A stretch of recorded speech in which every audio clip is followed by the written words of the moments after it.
Welcome to the Money Pickle Podcast, where you can listen and learn about money without falling asleep. And if you ever need a better understanding of your financial situation, or maybe you just need a second opinion, head to moneypickle.com and schedule a free 45-minute video meeting with one of our vetted and experienced financial professionals. And with that said, let's dive into the episode.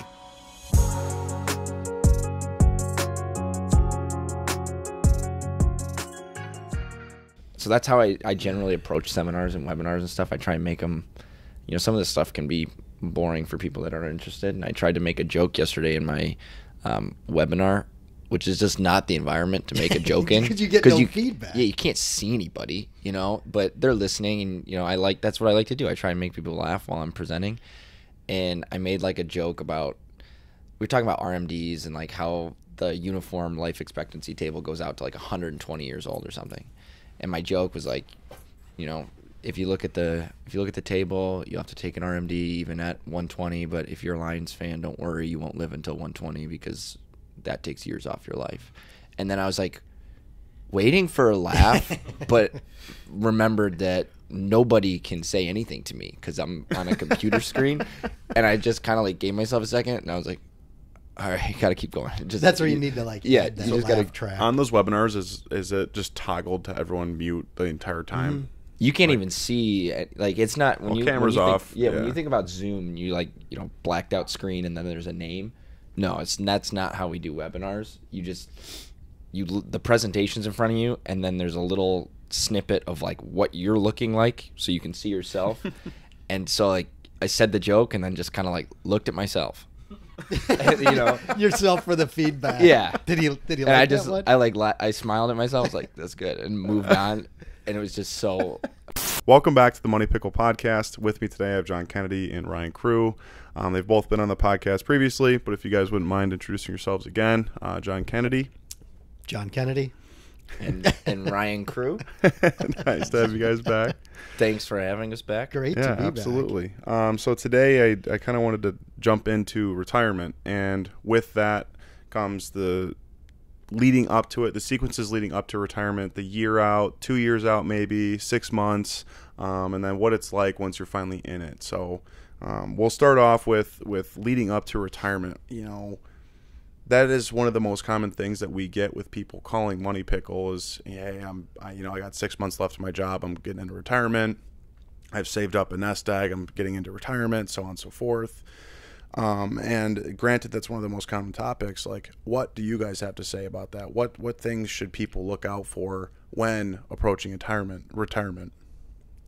Yeah, doing this for 26 years now, we've seen people retire I don't know how many times, but it's always interesting to get each individual's perspective on what they're currently doing, what they think they need to do, what they're actually doing for retirement, preparing for retirement, both physically and mentally. Are you trying to max out your 401k and get as much in there the last couple years of your work? Where's your mindset? Are you ready to retire?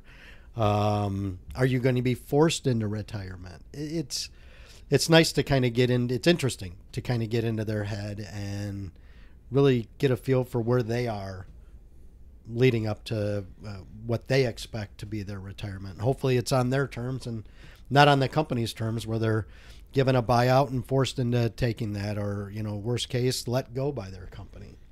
So one question I have is, some people will call in, they'll say, I have $1 million, I'm approaching retirement. Is that enough? I'm scared that won't be able to last me till, the day that I call it quits. And then some people will call in with $5 million and they don't think that's enough. What would you guys say, what's a comfortable amount?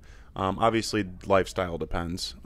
That's a huge factor, but say someone like the average American, what's comfortable for them? Well, I think it's kind of hard to assign a number to it. Obviously, the biggest variable being what your lifestyle in retirement is going to be like. But most commonly, people don't understand.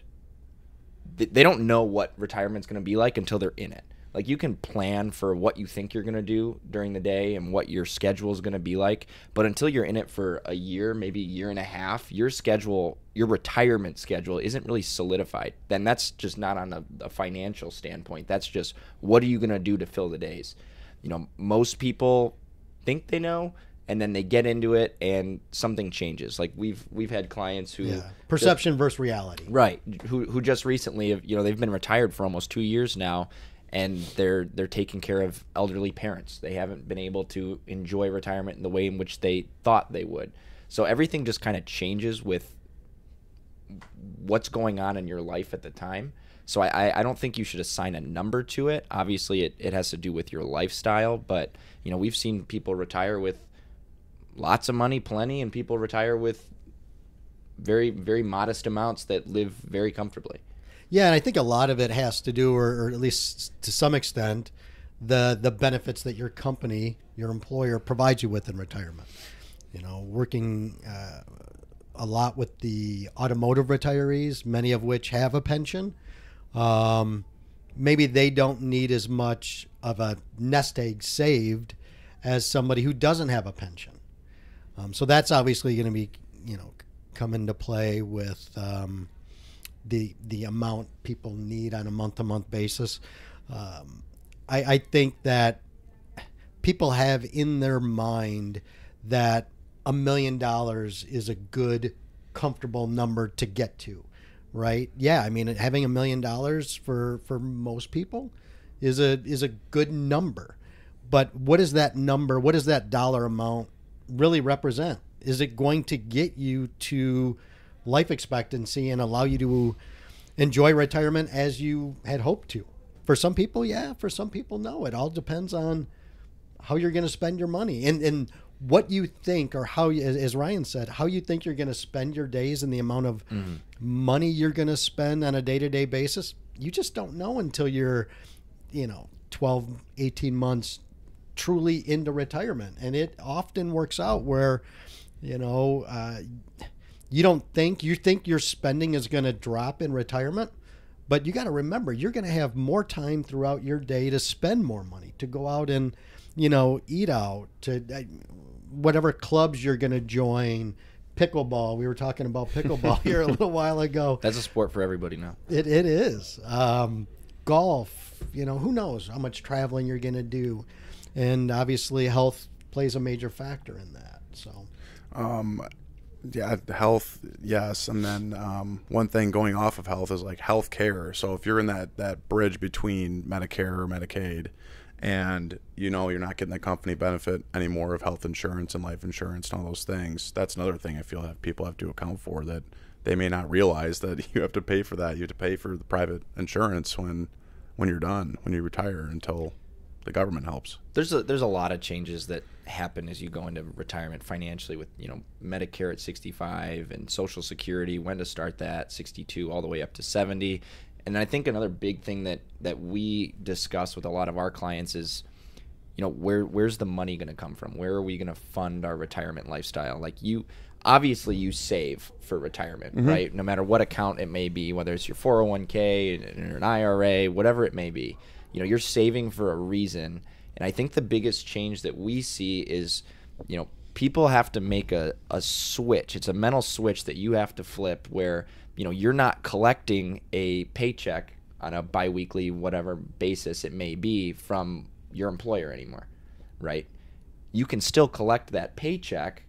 It's just going to come from your savings, right? It's going to come from your 401k. It's going to come from your IRA. That's why you saved for retirement. It's just a different income stream.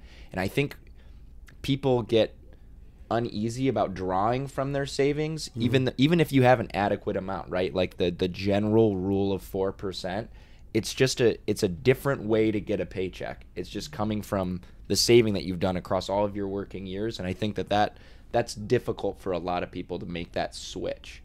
Yeah, I completely agree with that. I mean, it's you go working, for a company, with a company 30, 40, 45 years in many cases, and you're getting a paycheck over that time period, and you rely on it and you get comfortable with it.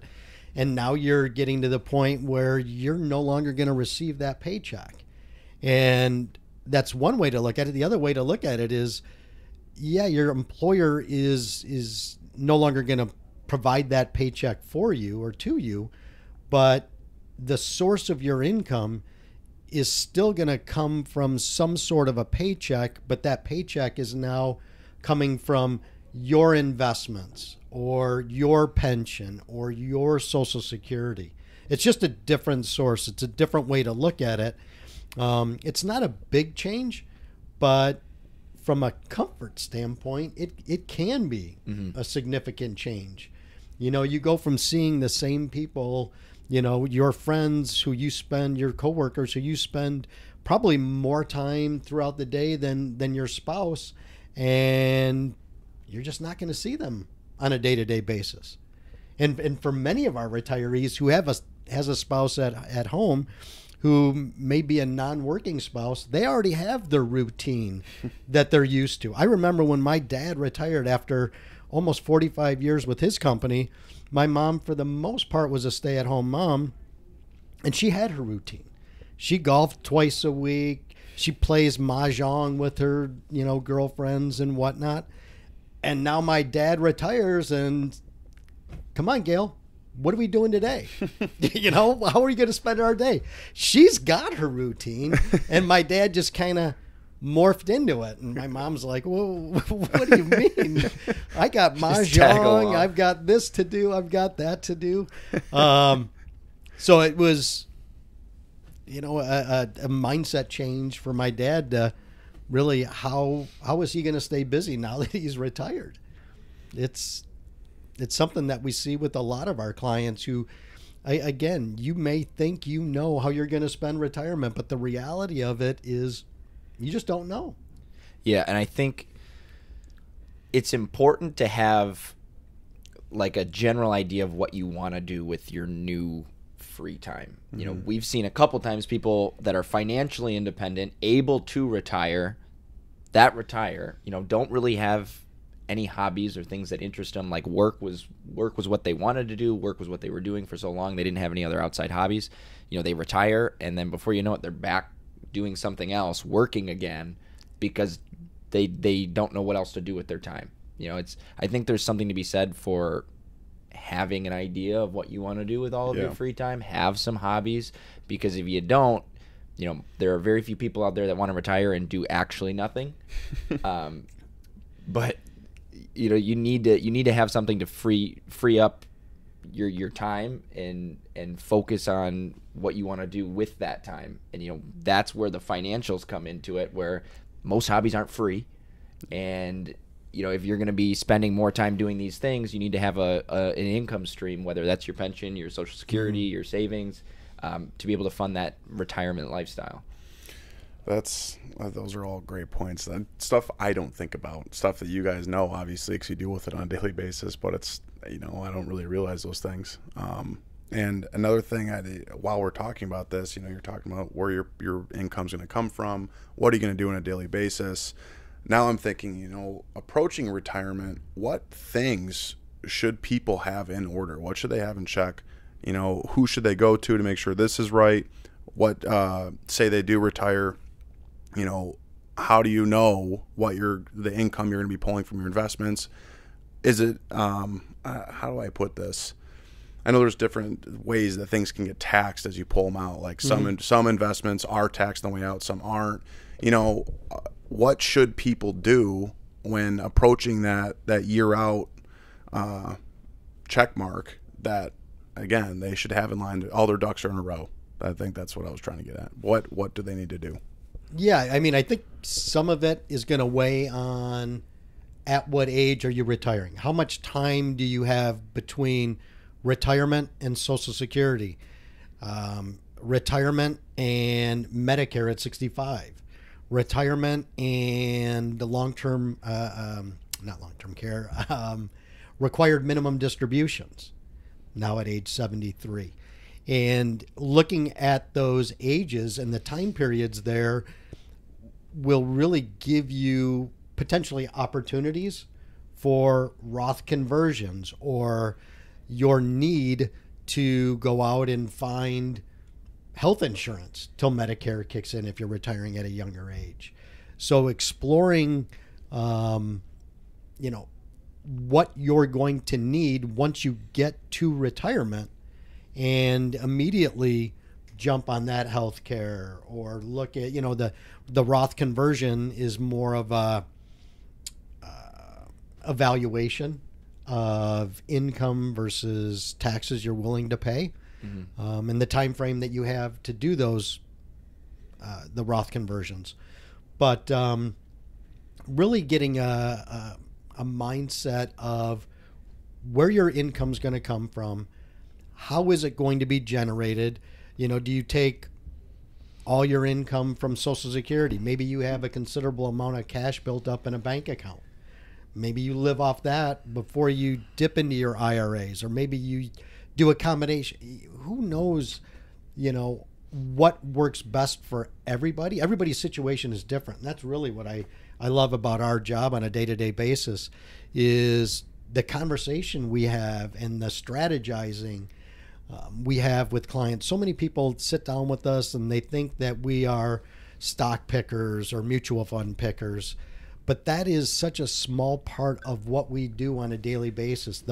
The overall planning is such a big part of what we do. Yeah. And John mentioned something that I kind of wanted to touch on again is, when you're going into retirement, there's an importance to structuring your investments accordingly, especially if you're going to start immediately taking income from them, right? So there's an importance of diversifying in your investments and structuring them accordingly. There's also something that we kind of like to refer to as like tax diversification, which is, different types of accounts to have. You don't want everything to be in a pre-tax account like a 401k or an IRA. You want a brokerage account. You might want a Roth IRA as a tax utility tool to draw income from certain spots where you might not push yourself into another tax bracket.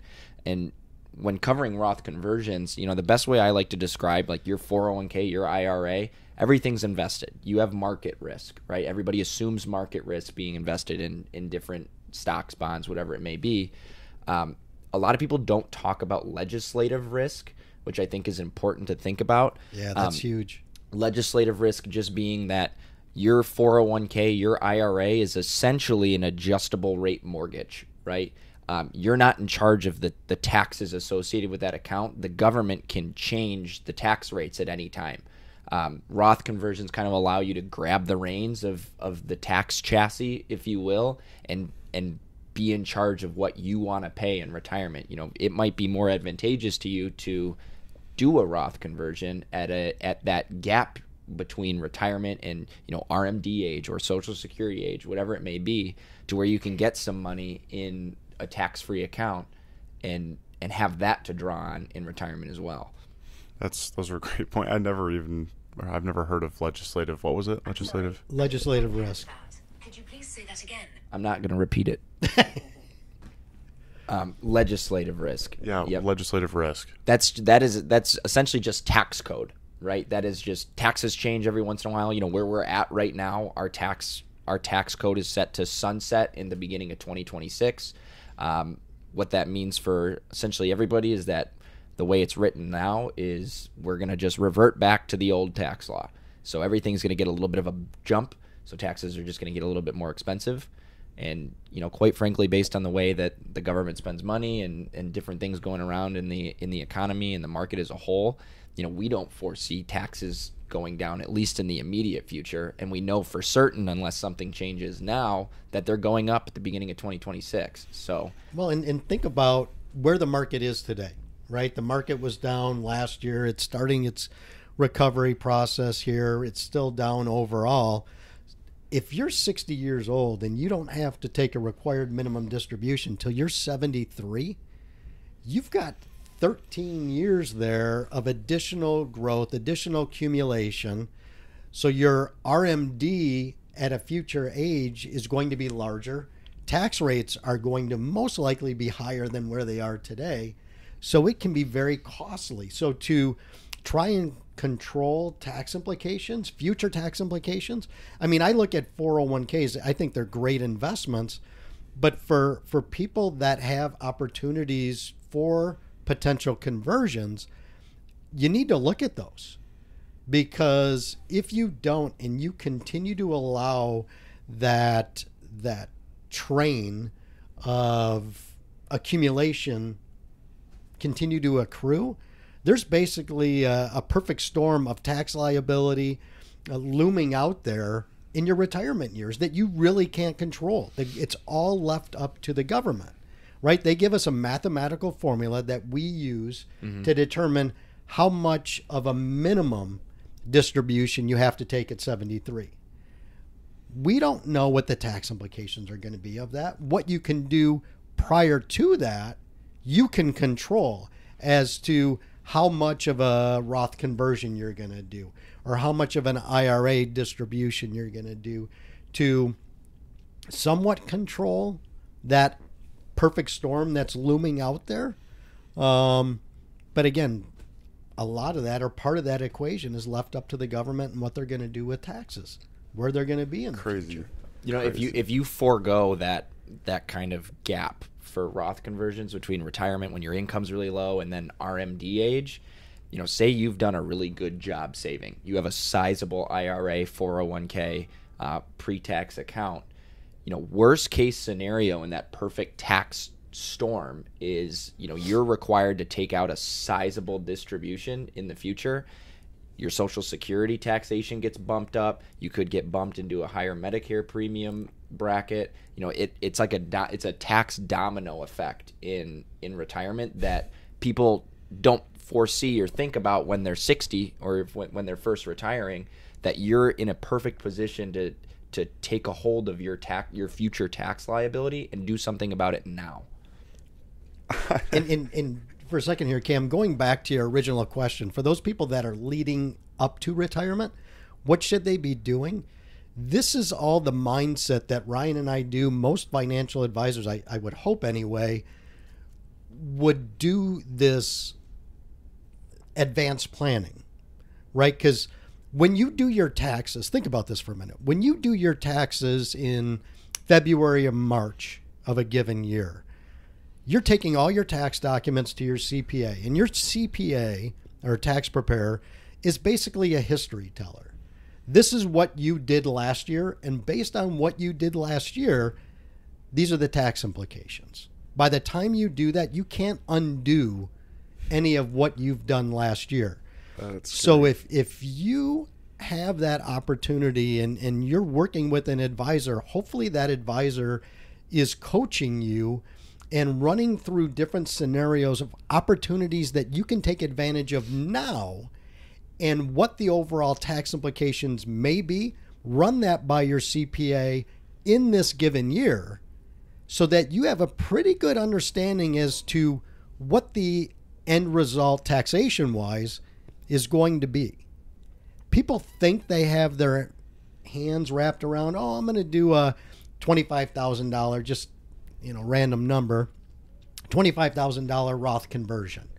Okay, they do the Roth conversion. They find out next year when they're doing their taxes that, geez, if they only would have done 20,000 of a Roth conversion, it would have kept them in the same tax bracket. But that extra 5,000 bumped them up to the next tax bracket and is essentially costing them more money now tax-wise. Crazy. And again, by the time you find that out, you can't undo it.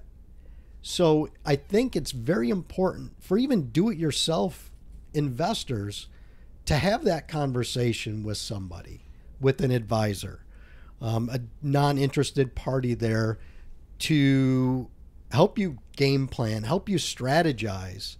And again, it goes to what we do pretty much on a day-to-day basis as advisors. That kind of leans right into the next question I was going to ask you. You kind of already answered it. I was going to say, for those that are do-it-yourselfers and or they do have a CFP or some type of financial advisor in their life, what would you tell those people? Should they get a second opinion? Should they consider hiring a financial advisor, or should they at least have someone go over their plan that they've made themselves? You kind of just answered that in a sense, but I think that really getting that out there and letting people know that I mean, people get a second opinion on their health. If something is going south, and they'll go get a second opinion from another doctor. I had an experience with a dentist. One dentist told me this, and I went to another, and I got a different opinion. I feel like it applies to finances too. Granted, finances are, at the end of the day, that's what runs the course of your life, depending on how you set yourself up, obviously, and what you do with your money, how you save it, how you spend it, how you invest it. But what would you say to those people that either are do-it-yourselfers that have a CFP already, or people that are looking for an advisor? What should they ask, and what should they look out for when approaching retirement when it comes to speaking to another advisor? Well, I mean, we might be a little biased saying that I think that you might have an advantage speaking to an advisor, but with our own clients, I think that we provide value to them, and being a do-it-yourselfer, there's nothing wrong with that. There's just a lot to know, and for most people, for a convenience sake, you don't want, unless this is very, very interesting to you, and this is how you want to spend your retirement, doing all these different tax plannings and investment management. There's a value to having a professional on your side. Whether you already have one, whether you're looking for one, like John said, there's a grace period between lots of planning can be done right when you retire versus when you start Social Security or when you're starting RMDs. That's go time. And if you're a do-it-yourselfer and you're not aware of all the different advantages that are there for you, you don't want to look back on it and go, this was all a missed opportunity. Which is what we do with our clients quite frequently, where it's, they retire, congratulations, checkered flag, you made it, but, there's work to be done with investments, and if you don't want to spend your retirement doing it yourself and planning it yourself, I think whether you already are working with an advisor or you want to start with one, there's a big value add there. Yeah, absolutely. And John, you've been in the industry for a while. Going off of one of your first clients or someone you've worked with, give an example of, how long have you worked with some of the people that you assist? I mean, many of my clients have been with me, not many, but a lot of my clients have been with me going back 26 years. I mean, I've been in the business now 26 years. That's good. And there's clients that have been with me the full 26 years. That's older than I am. That's crazy. And it's, trust is a huge factor. And, Ryan and I talk about that with our clients who thank us all the time for the work we have done with them over the years. And it's, the clients putting their trust in us and relying on us to give them the valuable information.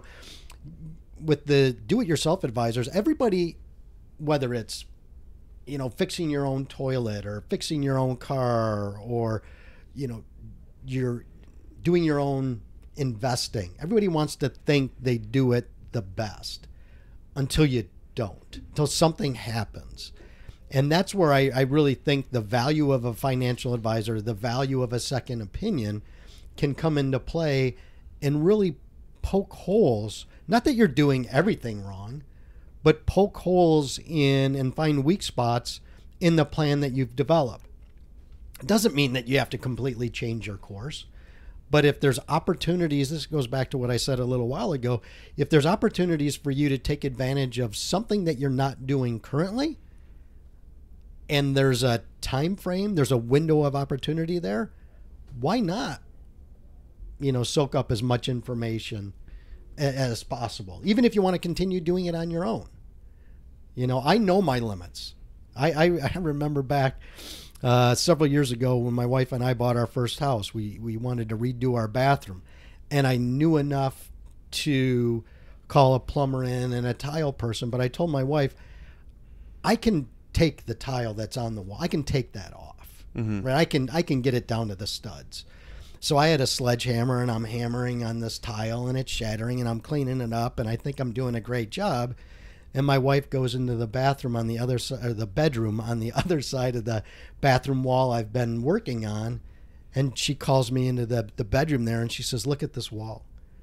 And when I was hammering on the tile, I was also cracking the wall on the back side. All the drywall had cracked. So, there goes my my theory of being able to at least demolish some of my bathroom there. John slept on the couch for a week. Exactly. Well, that right there will wrap up the episode, but thank you guys. I mean, there's a lot to chew on from that episode, and there's a lot of great points and facts and opinions that you guys shared, and it was all great. So thank you.